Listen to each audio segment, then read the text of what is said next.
We're now joined by Steve Walt. He's the international media spokesperson for Sheba Medical Center. Thank you so much for being with us today. Is it true? Are you sending COVID-19 patients elsewhere? I'd like to know where that came from. I'm not aware of it.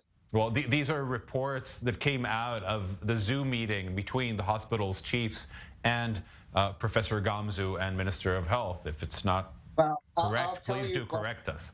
Okay, I'll tell you what I know is that actually there are other hospitals in the Metro Jerusalem area who want to reach out for us because, as you know, the majority of the COVID patients are actually coming right now from either the northern sector, where Rambam has already admitted that they're overflowing, and also in Jerusalem, where the hospitals are on the verge of collapse. We are not on the verge of collapse. The hospital is operating normally. I can tell you that our regular clinics are operating at full capacity, and that is the challenge ahead.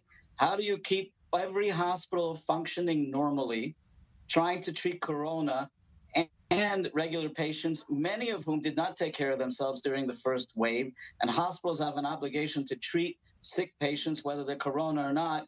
The challenges for the doctors cannot be in two places at once. So that means internal medicine units, for example, or others are being taken over in order to make room for COVID-19 patients?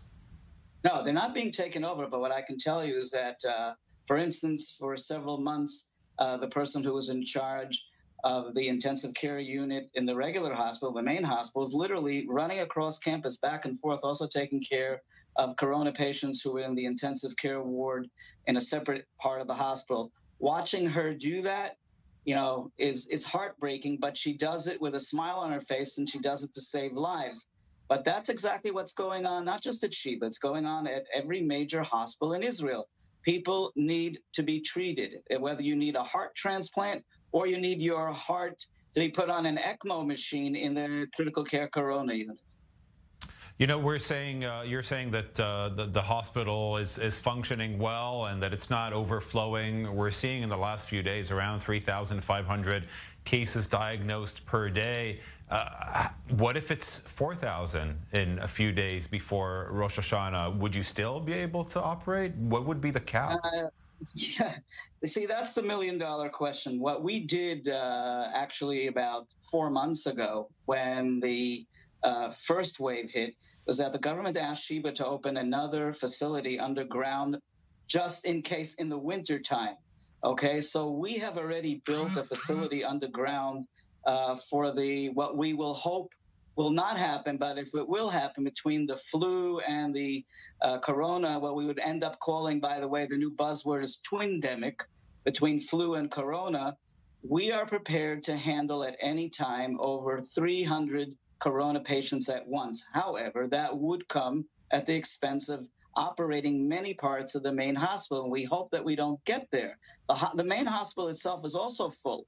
So we're full with the sick patients who need daily treatment. The corona unit is functioning as best it can. We are not overflowing yet, but if this keeps going, and I guarantee you, if we had 50,000 tests a day, we'd find 5,000 people who are sick. So it's just a matter of numbers and how the government wants to attack this, and right now, it's not attacking it very well. Let's talk a little bit about the curfews, the night curfews that we're seeing imposed since yesterday in different areas around the country. Do you find them significant? Well, I'm not a politician. I'm a spokesperson for a hospital. We just deal with numbers here. When they had the first closure during the first wave, during the Passover holidays, and for a week or two afterwards, yes, eventually the numbers went down in the hospital.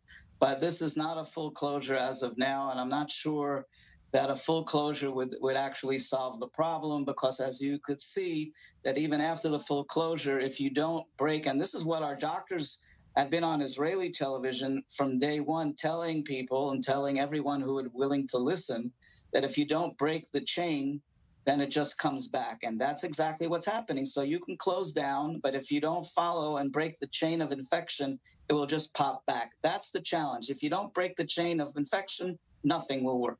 Okay. Steve Walt, international media spokesperson for Sheba Medical Center. Thank you very much for joining us today.